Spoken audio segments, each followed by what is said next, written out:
চরপটা জাল, চর ঘিরে রাখা হয় যে জাল দিয়ে। আসসালাম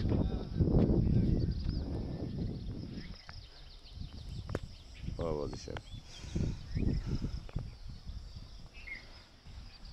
চর ঘিরে মাছ মারা হচ্ছে।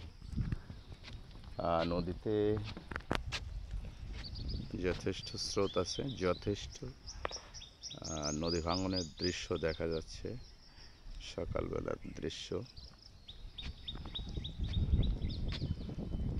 ক্যান্সার হাসপাতাল, এটা হচ্ছে ব্রিজ হচ্ছে ওখানে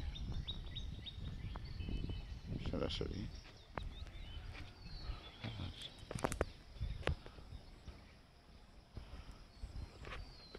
আমাদের জেলেকে দেখা যাচ্ছে না, সম্ভবত এখনো শেষ হয়ে পারেনি ভাটা, সেজন্য উনি এখনো আসেন নাই।